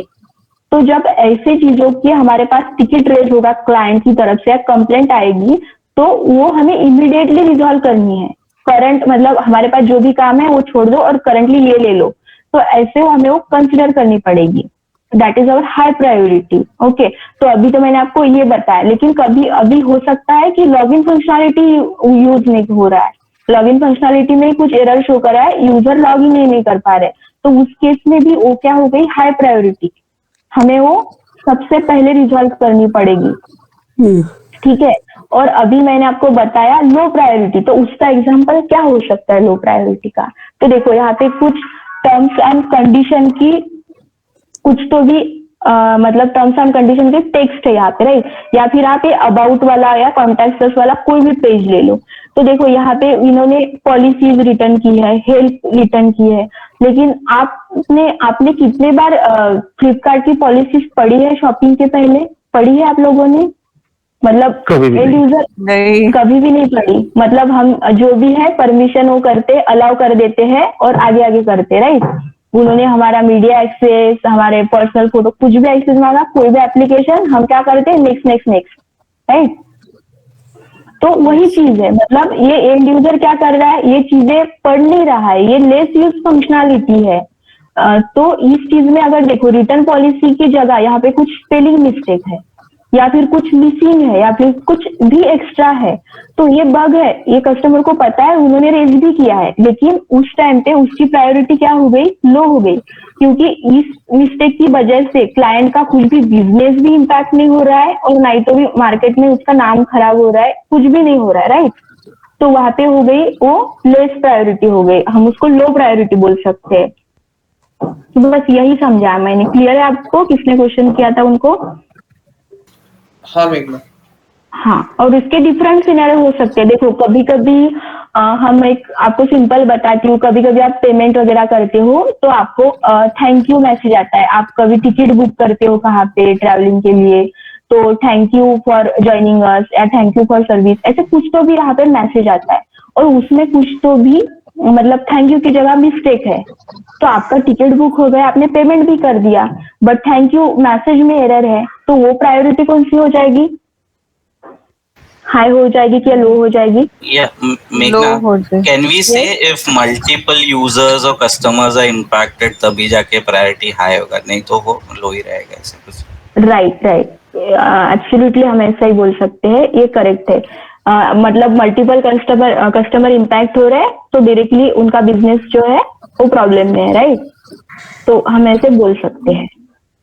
उस पे हम high priority low priority bugs, ये हमारा सेपरेट टॉपिक है पार्ट 2 में। अभी मैंने आपको आइडिया इसलिए दी कि आप चीजें बेटर वे से समझ सको कि नहीं हम क्या कर रहे हैं। अभी आपको पॉजिटिव निगेटिव समझ में आ रहा है, आ गया, मतलब आपको पता चल गया कि टेस्टिंग में आप काम क्या करने वाले हो, राइट? अभी मैंने आपको मोबाइल नंबर मैन्युअली एंटर करके दिखाया, वही चीज आपको ऑटोमेशन से भी करनी है, ठीक है? तो ये आपका एग्जैक्ट वर्क रहेगा, कैसे क्या उसकी सब ट्रिक है वो हम करेंगे। एसक्यूए पढ़ना है गाइस आज कि इतना ठीक है आज के लिए? इफ अगर आप बोर नहीं हो रहे हो या 2 घंटे से हाँ ये पढ़ सकते हैं, मतलब पढ़ बाकियों को सकते हैं ना? प्रॉब्लम, हाँ बाकियों को प्रॉब्लम नहीं होगा तो। हाँ ओके, किसी को लग रहा है कि आज के लिए इतना ठीक है तो हम रुकते हैं और नहीं तो कंटिन्यू करेंगे, ठीक है? चलो कंटिन्यू करते हैं, हम एसक्यूए पे आते हैं। तो एसक्यूए क्या है गाइस? आप यहाँ पे मत जाओ, ठीक है? मैं आपको बताती हूँ। एसक्यूए मीन सॉफ्टवेयर क्वालिटी अश्योरेंस।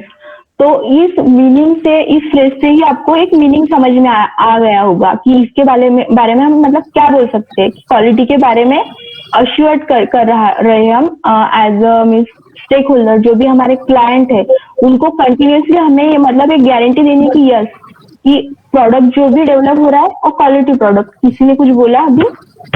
मेघना, हाँ एक बस एक रिक्वेस्ट है, आप जरा थोड़ा आपका शीट जूम करो ना, थोड़ा सा, ज्यादा नहीं। ओके हाँ हाँ ठीक है, ठीक है,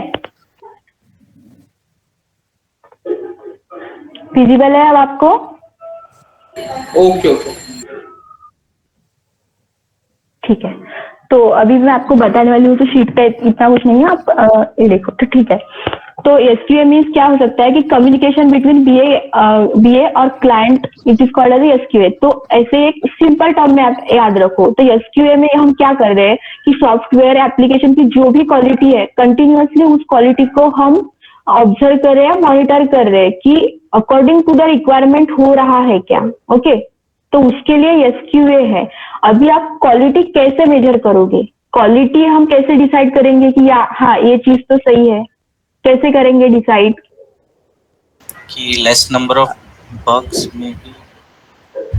हाँ वो तो सही अगर है, हमारी- बट आपको हम्म अगर रिक्वायरमेंट जो हमें चाहिए वो सारी फुलफिल हो रही तो वो क्वालिटी प्रोडक्ट। एग्जैक्टली ये दोनों पॉइंट आप लोगों के सही है। पहले तो हमें रिक्वायरमेंट क्लियर होने चाहिए, अगर रिक्वायरमेंट फुलफिल हो रही तो क्वालिटी प्रोडक्ट है, और उसमें बग आ रहे हैं तो क्वालिटी प्रोडक्ट नहीं है। दोनों का पॉइंट सही है, लेकिन उसके पहले भी हमें क्या चेक करना है कि रिक्वायरमेंट सही। कभी कभी क्या हो जाता है कि हमारे पास रिक्वायरमेंट ही गलत आ जाती है, मतलब क्लाइंट को टेक्निकल फ्रेजेस के बारे में पता नहीं है, उसने रिक्वायरमेंट कर दी हमें, और हो सकता है कुछ मिसकम्युनिकेशन हो गया हो, मीटिंग अच्छे से नहीं हो गई हो, तो रिक्वायरमेंट ही रॉन्ग आ गई है। तो उस केस में आपके पास रिक्वायरमेंट है और आपका डिजाइनर डेवलपर बस हमारे पास रिक्वायरमेंट है, हमने तो 100% कर दिया, वो फॉलो कर रहे, बट आपको यही आइडिया नहीं है कि आपके पास रिक्वायरमेंट ही रॉन्ग है। तो उस केस में आपने कितने भी एफर्ट्स वहां पे डाले, फिर भी क्या हो गया, आपका प्रोडक्ट क्वालिटी प्रोडक्ट हो गया क्या? क्योंकि इन फ्यूचर अगर प्रोडक्ट लॉन्च हो गया तो हो सकता है कि जब एंड यूजर उसको यूज करेंगे तो उसका मतलब रिजल्ट जो है वो सक्सेसफुल नहीं आ सकता है, उसको रिस्पॉन्स ही नहीं आएगा, कोई डाउनलोड नहीं करेगा अगर डेस्कटॉप मतलब मोबाइल एप्लीकेशन है या फिर वेब सर्विस। तो उस केस में रिक्वायरमेंट सही नहीं है, इसकी वजह से आपका जो भी प्रोडक्ट है वो फेल हो जाएगा, राइट? तो रिक्वायरमेंट भी सही से गैदर्ड होनी चाहिए, वो सबसे पहला पॉइंट आएगा। उसके बाद रिक्वायरमेंट फुलफिलमेंट, और जितना ज्यादा हो सकता है हम बग फाइंड करेंगे, राइट? तो इस चीज के लिए कंटिन्यूअसली एसक्यूए जो प्रोसेस है वो हर एक कंपनी में, हर एक प्रोजेक्ट में, हर एक पर्सन को फॉलो करनी पड़ती है। मतलब बीए ने इंफॉर्मेशन गैदर की तो उसको इंश्योर करना पड़ेगा yes this is the right requirement, and means हम उसको फॉरवर्ड मतलब आगे ले जा सकते हैं। तो वो इंश्योर कर रहा है, एक अश्योरेंस वहां पे हो रहा है दैट। तो बीए पीपल वहां पे इसको फॉलो कर रहे हैं। डिजाइनर के पास आया है, डिजाइनर देख रहा है कि yes according to the requirement मैंने डिजाइन बना दी है, और उसका टाइम ड्यूरेशन, प्रोजेक्ट कॉस्ट सबके हिसाब से बन गई है, तो वो पीपल भी फॉलो कर रहा है। डेवलपर देख रहा है कि रिक्वायरमेंट डिजाइन दोनों के हिसाब से कोडिंग स्टार्ट हुई है। टेस्टर का काम क्या है, अभी जब हम टेस्टिंग हमारा काम है, राइट? तो टेस्टिंग पे आते हैं तो अभी ऐसा मतलब पॉसिबल ही नहीं है कि आप 100% कोई भी प्रोडक्ट को टेस्ट कर सको। आप लास्ट पॉइंट पे कंसिडर कर सकते हो 99% आपका प्रोडक्ट क्वालिटी प्रोडक्ट है और बग फ्री है, लेकिन आप 100% कंसिडर कोई भी प्रोडक्ट आप डिलीवर नहीं कर सकते हो, ठीक है? ये पॉसिबल ही नहीं है। और एज अ टेस्टर अगर बग आ रहा है तो हमें हैप्पी होना है यस कि आपने कोई तो भी बग निकाला है वहां पे, मतलब आप अपने काम में गुड हो कि आपके पास इतना मतलब इतने एंगल से प्रोडक्ट को देखने के इतने सिनेरियो आप डिजाइन कर सकते हो। तो अगर बग आया है प्रोडक्ट में और मतलब माइनर है, मेजर है, आपने वो चीज निकाली है, आप सक्सेसफुली जा रहे हो, ओके? तो ये तो पॉसिबल ही नहीं है कि आप 100% क्वालिटी प्रोडक्ट डिलीवर करो, बट आपको ट्राई करना है कि आप ज्यादा से ज्यादा बग निकालो। तो यहाँ पे टेस्टर भी एसक्यूए प्रोजेक्ट कंटिन्यूअसली फॉलो कर रहा है, ज्यादा से ज्यादा बग फाइंड करके कि क्वालिटी जो है वो मेंटेन हो रही है, right guys, according to the requirement. ये हो गया हमारा एसक्यूए प्रोसीजर। तो ये आपको समझ में आया कि एसक्यूए मतलब क्या है एग्जैक्टली?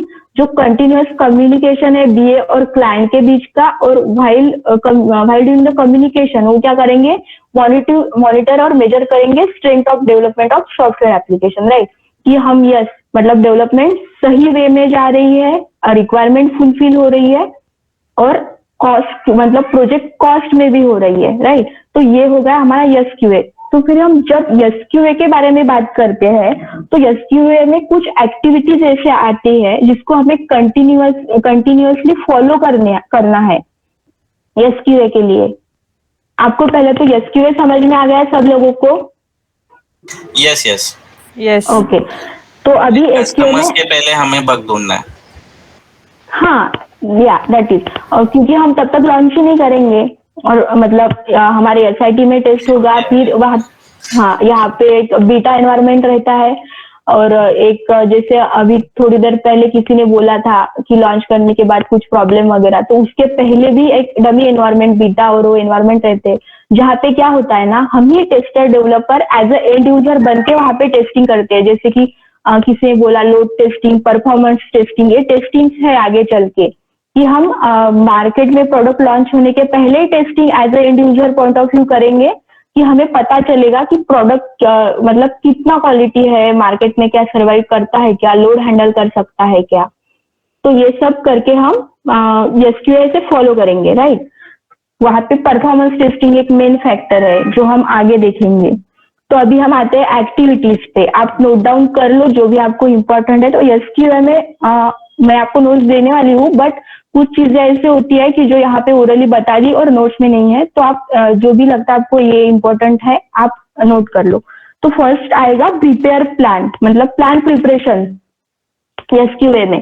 तो जो भी प्रोसीजर है उनका कुछ टाइम ड्यूरेशन रहेगा, रिक्वायरमेंट है उसके हिसाब से उनको सब फैक्टर्स के बारे में बात करनी पड़ेगी, जैसे कि प्रोजेक्ट की रिस्क है, रिसोर्सेस है, कॉस्ट है, ड्यूरेशन है, मार्केट स्ट्रैटेजी है, मार्केट एडवर्टाइजमेंट स्ट्रैटेजी है। ऐसे कुछ चीजें है कि वो प्रोजेक्ट कितना अट्रैक्टिव बन रहा है। एप्लीकेशन डेवलप कर दिया तो मैंने आपको कल जैसे बताया था कि ये जो आप देख रहे हो ये जीयूआई बहुत इंपॉर्टेंट है एज ए एंड यूजर, कि हम जो भी प्रोडक्ट डेवलप कर रहे हो इजीली एक्सेसिबल हो एंड यूजर को विदाउट कोई भी नॉलेज ट्रांसफर, वो खुद से अंडरस्टैंड कर सके। तो ये सब चीजें आएंगी हमारे एसक्यूए एक्टिविटीज में। पहला आएगा प्लान प्रिपरेशन, आप लिख लो।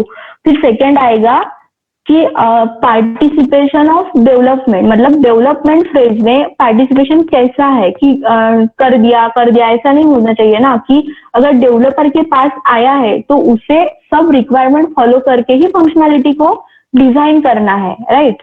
जैसे कि देखो गाइस, कभी कभी ऐसे होता है कि अगर ये फ्लिपकार्ट ना हम डिजाइन कर रहे हैं, यहाँ पे लॉगिन पेज है, तो कुछ सिली मिस्टेक्स होती है, जैसे कि यहाँ पे मैं लॉगिन पेज में गई, यहाँ पे मोबाइल नंबर एंटर कर रहा है। अगर प्रोडक्ट इंडिया के लिए बन रहा है, उसने 91 कंट्री कोड दिया, तो उसको हैबिचुअल है डेवलपर को, उसने दे दिया 91 कंट्री कोड और कंटिन्यूसली वो वहां पे आ रहा है। लेकिन प्रोजेक्ट है अदर कंट्री में लॉन्च, मतलब दूसरे कंट्री के लिए डेवलप हो रहा है प्रोडक्ट, तो वो वहां पे उसकी मिस्टेक है ना, तो वो तो बाद में टेस्टर फाइंड कर लेंगे। बट एज अ टेस्टर कि वो मतलब एज अ डेवलपर वो डेवलपमेंट में भी 100% पार्टिसिपेट होना चाहिए। ऐसे सिली मिस्टेक या जो भी चीजें है, क्योंकि ये क्या होगा ना, प्रोजेक्ट का ड्यूरेशन इस चीजों से बढ़ेगा। तो इसलिए ये जो चीजें है पार्टिसिपेशन, मतलब active participation in development phases, ये एक सेकेंड एक्टिविटी वहां पे एसक्यूए में फॉलो होगी। फिर थर्ड आती है रिव्यू ऑफ सॉफ्टवेयर। 2 पॉइंट आपको क्लियर है सबको?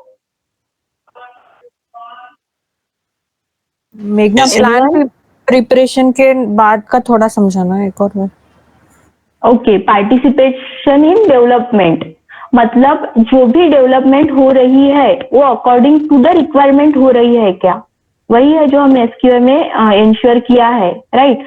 तो मतलब रिक्वायरमेंट और उसकी डेवलपमेंट, ये 2 चीजें जो है ना वो ऐसे डिफरेंट क्या बोल सकते हैं हम, डिफरेंट डायरेक्शन में नहीं जाने चाहिए। वो चीजें पैरेलली होनी चाहिए कि डेवलपमेंट में रिक्वायरमेंट जो है वो फुलफिल हो रही है। बस वही है पार्टिसिपेशन इन डेवलपमेंट। क्लियर है? यस। हाँ, फिर थर्ड चीज आती है रिव्यू ऑफ सॉफ्टवेयर, राइट। तो रिव्यू ऑफ सॉफ्टवेयर क्या होता है, आगे चल sorry, के मेघना। हमें यस तो इसमें कैसा है ना, ये ऐसा मेरे हिसाब से मोस्टली हो सकता है कि डेवलपर्स करेंगे ही करते, तो ये आएगा हाँ, टेस्टर्स पे, करेक्ट? हाँ आएगा टेस्टर्स पे। तो इसका हाँ। मतलब ऐसे सिचुएशन को या हम लोग कैसे फेस करें, या कुछ आइडिया बता सकते हैं 1-2 मिनट में से? अच्छा, मतलब आपको बोलना है कि अगर डेवलपर ने छोड़ दिया तो टेस्टर को हैंडल, हाँ, राइट? मतलब in local language you can say, तो पट्टी डेवलपर ने किया है ऐसा, तो वो टेस्टर्स पे ही आएगा, हमें टेस्ट करना है। हाँ, तो वो अच्छी बात होगी। अगर डेवलपर से कोई भी मिस्टेक हो गई है ना और आप उसको एज अ बग मतलब करके रेस कर रहे हो, आपने फाइंड कर दिया आपके पास प्रोडक्ट आने के बाद, पहले तो correct. हो सकता है कि डेवलपर को ही पता चले, क्योंकि डेवलपर क्या करता है ना, डेवलपमेंट के बाद डेवलपमेंट फेजेस में भी 2 टेस्टिंग White होती box. है। हाँ, व्हाइट बॉक्स, और व्हाइट बॉक्स में 2 टेस्टिंग होती है, यूनिट टेस्टिंग और इंटीग्रेशन टेस्टिंग। मतलब यूनिट टेस्टिंग में वो सेपरेट मॉड्यूल टेस्ट करता है और फिर इंटीग्रेट करके एक कॉमन मॉड्यूल टेस्ट करता है। पर बट वो क्या करते हैं, हाई लेवल पे टेस्टिंग करते हैं। तो हो सकता है पहले तो कि डेवलपर को उसकी मिस्टेक समझ में आई, बट फिर भी छूट गई तो वो फिर हमारे पास आएगी। और हमें अच्छा है, मतलब डेवलपर और टेस्टर ये दो अपोजिट पोल है। हाँ वही, तो अगर हमें बग मिला तो हम रेस्ट करेंगे। और डेवलपर पता है क्या, जब हम प्रोजेक्ट में काम करते हैं तो डेवलपर हम हमेशा हमसे गुस्सा रहते हैं कि हम लोगों ने इतना बहुत मीम्स भी आए हैं वैसे। हाँ वही, और हमें वो आगे चल के मतलब फेस करना है, आप लोग भी करोगे कुछ दिनों के बाद। हाँ तो वो किया, इसलिए कर दिया, क्योंकि जैसे आप बग रेस करोगे उनका काम बढ़ जाएगा, उनको वापस से उस पार्ट में जाके कोडिंग में कुछ तो भी चेंजेस करने पड़ेंगे, राइट? तो वो उनकी मिस्टेक होगी। बट हमारे लिए अच्छा है कि हम इतना हाई प्रायोरिटी बग हाईलाइट कर रहे हैं, ठीक है? हाँ, देन हमारे पास फोर्थ पॉइंट है डिफाइन प्रोसेस, फिर हम उससे बोल सकते हैं और में ऑडिटिंग ऑफ प्रोडक्ट।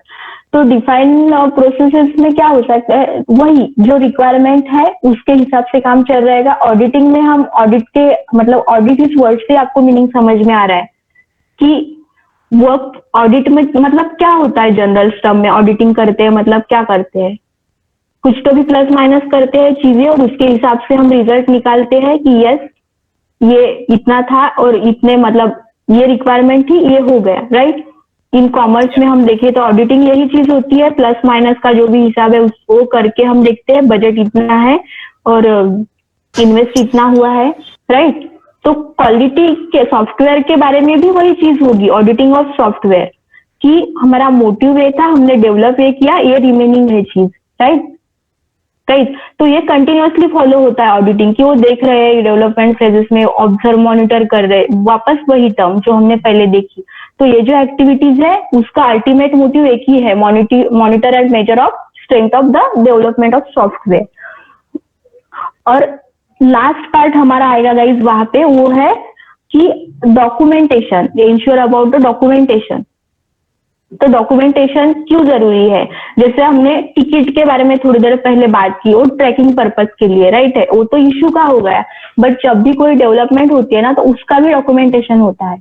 अब डॉक्यूमेंटेशन क्यों जरूरी है, आप गेस कर सकते हो क्यों जरूरी है किसी भी चीज का डॉक्यूमेंटेशन? प्रूफ, और इट्स गुड फॉर जो बाद में आएगा या जो भी है, प्रूफ तो है ही, एज एन प्रूफ के लिए यूज कर सकते। हाँ Then तो ये है।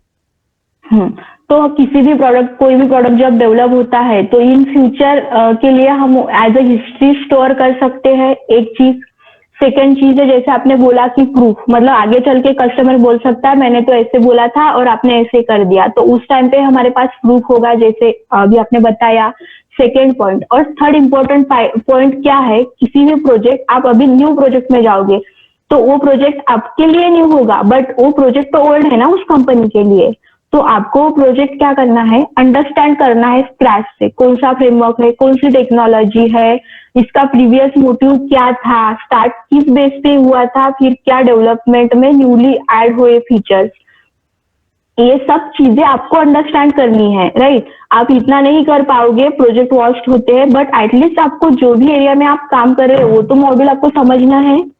तो वो आप एज अ डॉक्यूमेंटेशन आप वो मतलब रेफर कर सकते हो, न्यूली जो भी लोग हैं उनको अंडरस्टैंडिंग के लिए, उसके लिए भी डॉक्यूमेंटेशन होता है, राइट? आपको कुछ मैनुअल गाइड, और जो अभी प्रोडक्शन सपोर्ट है इसमें काम करे उनके पास एसओपी होता है। एसओपी मीन्स क्या होता है, मतलब उनको कुछ दिमाग, हाँ मतलब उनको उनके दिमाग पे ऐसे कुछ भी प्रेशर डालने की जरूरत नहीं है। जो ऐसे कुछ लोग हैं जिनको सिर्फ स्टेप बाय स्टेप सब चीजें देती है, उनको सिर्फ फॉलो करनी है, क्वेरीज भी फेच करनी है तो उनके पास डेवलप क्वेरी आ जाती है डीबी टीम से, और वो लोग सिर्फ फेच करते हैं और उनके पास ऐसे एसओपी प्रोवाइड होते हैं। तो एसओपी या डॉक्यूमेंटेशन, इसका एक ही पर्पज है कि न्यूली लोग जो है वो उसको करेक्ट वे में फॉलो कर सके एज अ रेफरेंस।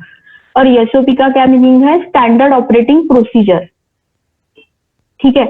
तो वो अल्टीमेटली डॉक्यूमेंटेशन ही है, और स्टैंडर्ड वे में उनको एसओपी बोलते हैं। और एक अदर टर्म होती है केईडीबी, वो प्रोडक्शन सपोर्ट के बारे में है, यहाँ पे हम यूज नहीं कर सकते, बट उसका एक अल्टरनेट वे हम बोल सकते हैं, नेम एक बोल सकते हैं। तो केईडीबी होता है हमारा नोन एरर डेटाबेस, ओके? मतलब जो एरर पहले से ही आई थी और उन्होंने वो रिजॉल्व कर दी और फिर उन्होंने डाल दिया केईडीबी में एज अ रिकॉर्ड, ओके? तो अभी जब न्यूली टिकट आएंगे या न्यूली एरर आएंगे तो पहले तो वो जो सपोर्ट पर्सन है वो क्या सर्च करेगा, उसका डेटाबेस, दैट इज इसका KEDB, कि यस प्रीवियसली ये मिस्टेक या ये इशू आया था, इसको मैंने ऐसे रिजॉल्व किया था, वो रेफरेंस लेगा, वहां से वो रिजॉल्व करेगा। बट कभी कभी जब हमने बात की कि हाई प्रायोरिटी ऐसे कुछ आते हैं, तो वो तो चीज पहले आई नहीं है ना, वो इशू पहले आया नहीं था, तो उस चीज में क्या होगा, वो इमीडिएट लेवल पे रिजॉल्व किया जाएगा और फिर वो ऐड करेंगे उनके KEDB में। तो ऐसे मेंटेन होता है KEDB और SOP। और अदर वे में जब हम एज अ टेस्टर काम कर रहे हैं, मोस्टली हम लोग SOP या KEDB नहीं फॉलो करेंगे, हमारा डॉक्यूमेंटेशन के लिए होता है। किसी को आगे चल के डॉक्यूमेंटेशन भी करना पड़ेगा, अगर कोई सीनियर लेवल पे है या फिर आप 1-2 साल के बाद आपका प्रमोशन होगा, तो हमें KEDB मतलब आपका डॉक्यूमेंटेशन भी मेंटेन करना पड़ेगा। आपने जो भी टेस्टिंग की है तो उसके लिए होता है कॉन्फ्लुएंस। किसी ने सुना है कॉन्फ्लुएंस के बारे में? नहीं। हाँ, तो वो आगे चल के मैं आपको कॉन्फ्लुएंस दिखा दूंगी, जब आप जीरा पढ़ोगे, टिकटिंग टूल है, वैसे ही एक कॉन्फ्लुएंस होता है। तो कॉन्फ्लुएंस में इन सिंपल वे क्या होता है ना, कि अभी तो मैं आपको कंपनी का डॉक्यूमेंट्स मतलब मेरा अपना बता नहीं सकती हूँ, बट जो भी चीजें मैं आपको शो कर सकती हूँ मैं आपको लाइव शो कर दूंगी। तो कॉन्फ्लुएंस में सिंपली ये होता है, वहां पे प्रोजेक्ट के बारे में जो भी मतलब इंफॉर्मेशन है वहां पे राइट होती है, और जो भी अपडेट्स है, जैसे हमने न्यूली एडेड फीचर बोला है, तो वो जो है जैसे रिजल्ट हो गया उसका डॉक्यूमेंटेशन प्रिपेयर होता है कॉन्फ्लुएंस पेज पे, रिस्पेक्टिव पर्सन वो सब चीजें as a step wise add कर देता है। उसी चीज के लिए होता है कॉन्फ्लुएंस। फिर जो भी लोगों को कॉन्फ्लुएंस का एक्सेस है वो उनको नोटिफिकेशन आ जाता है, यस ये अपडेट किया है इस पर्सन ने, फिर वो चीज वो जाके रेफर कर सकते हैं।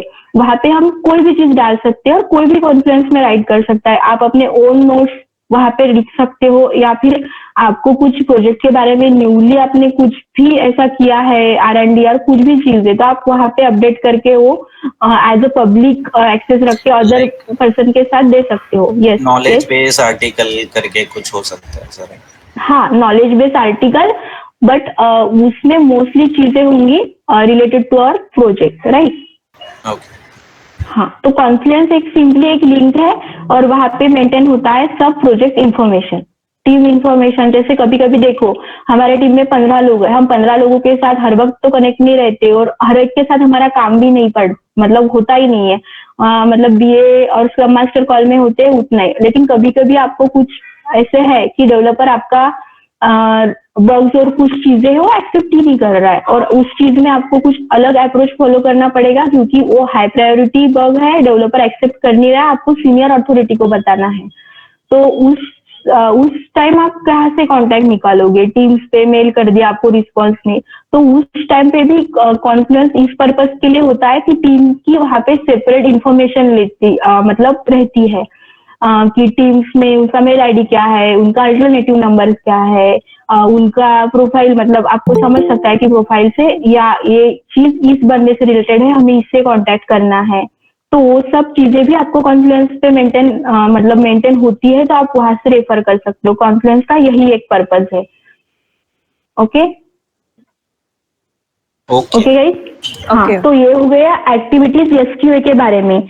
और अभी SQA में नेक्स्ट फैक्टर है, आपने कुछ ऐसे पैरामीटर्स है जो SQA प्रोसेस फॉलो करते समय हमें मतलब कंसीडर करने पड़ते हैं। जो ये डिस्कस किया उसका ही हम एक बोल सकते हैं कि एक सिमिलर ही है, बहुत सारी चीजें रिपीट ही होंगी, सिर्फ टर्म थोड़ी डिफरेंट है।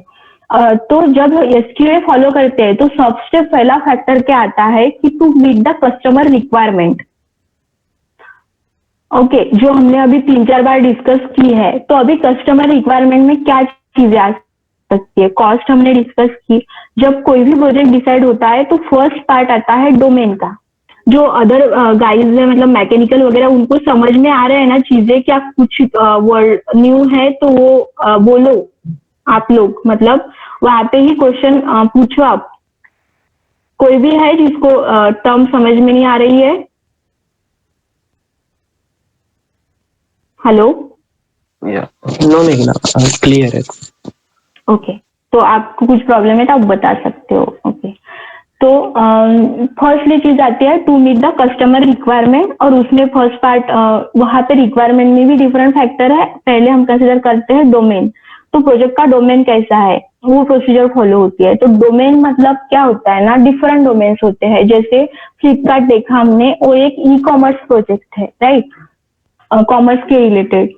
और अभी मैंने आइडिया का जब हमने एग्जांपल देखा था कस्टमर केयर का, तो वो जो प्रोजेक्ट है वो टेलीकॉम डोमेन है। या फिर कुछ आपने देखा होगा मेडिकल साइट से, या फिर आप कहीं से कुछ ऑनलाइन डॉक्टर विजिट एप्लीकेशन अभी आ गए हैं मार्केट में, एडवर्टाइज में आते हैं, या फिर कुछ ऐसे हाँ फार्मेसी रिलेटेड आते हैं, यस, इंश्योरेंस है, फाइनेंस है। तो ये जो है ये बैंकिंग डोमेन से रिलेटेड, उसमें सब डोमेन इसमें आ गए, फाइनेंस और इंश्योरेंस। और फिर कुछ है फार्मेसी मैंने बोला, वो क्या हो गए, हेल्थ केयर डोमेन हो गए। कुछ प्रोजेक्ट जो होते हैं हेल्थ केयर, अगर आप कोई इन फ्यूचर किसी को हेल्थ केयर डोमेन का प्रोजेक्ट मिला तो आपका मोस्टली वर्क रहेगा स्ट्रिंग पे। स्ट्रिंग एक टॉपिक है जावा में, इससे प्रोग्रामिंग का टॉपिक है और बहुत इंपॉर्टेंट है, मतलब इंटरव्यू पॉइंट ऑफ व्यू से।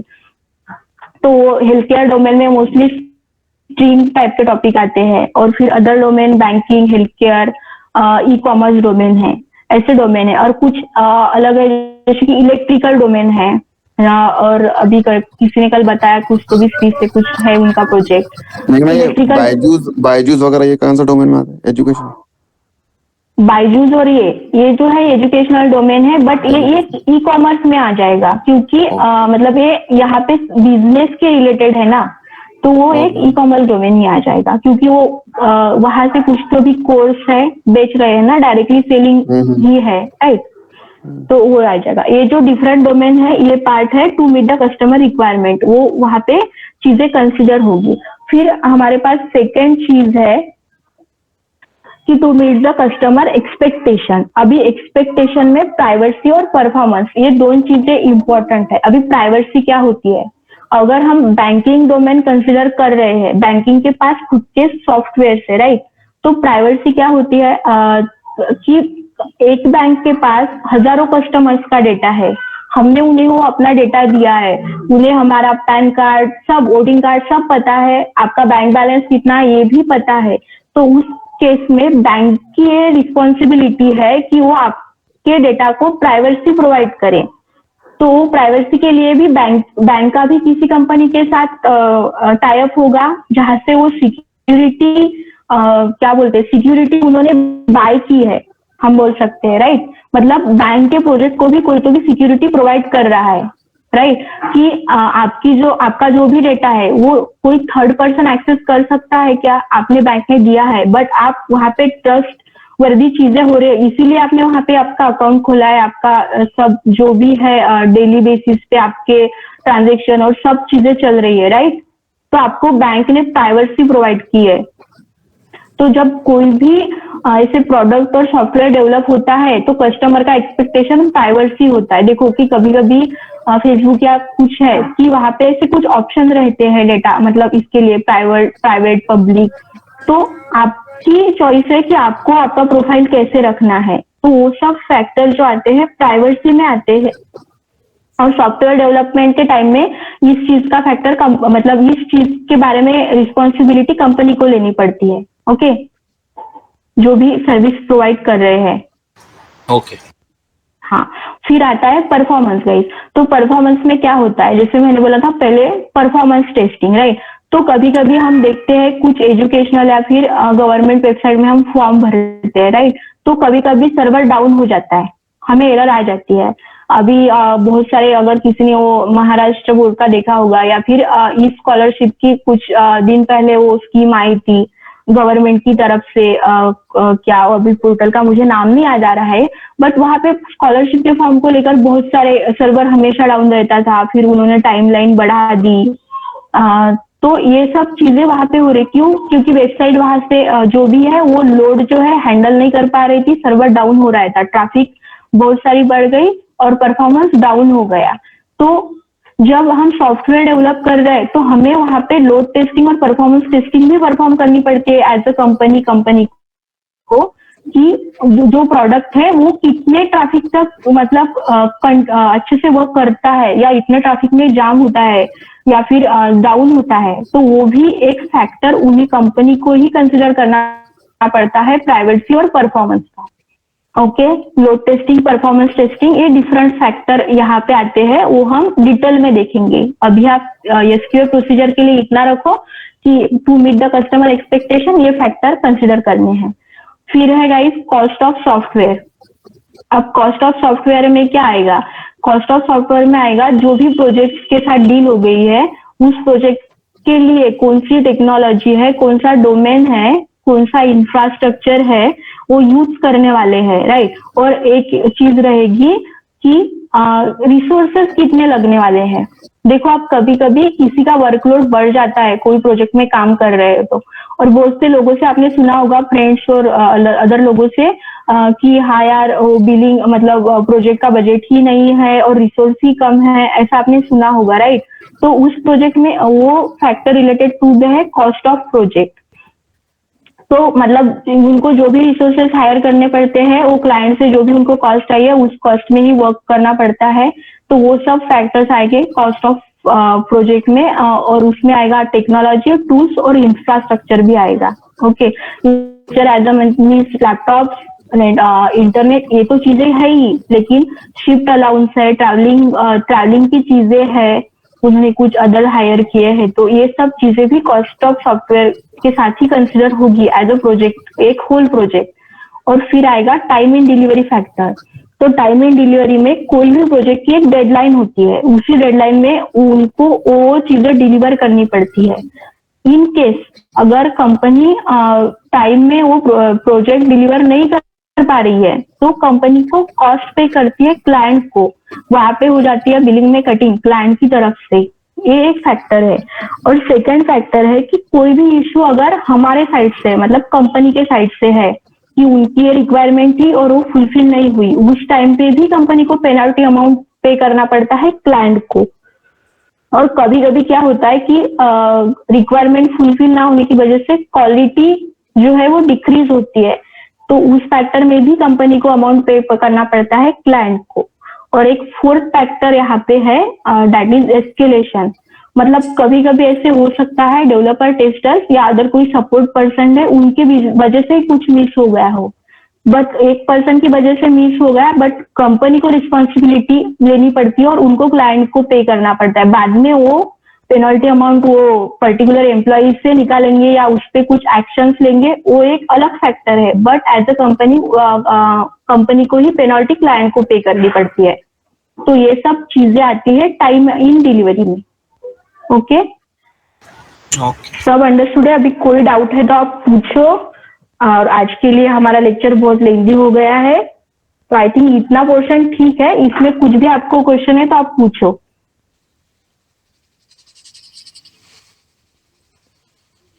All good. Okay, other people, कुछ समझ में नहीं आया? सब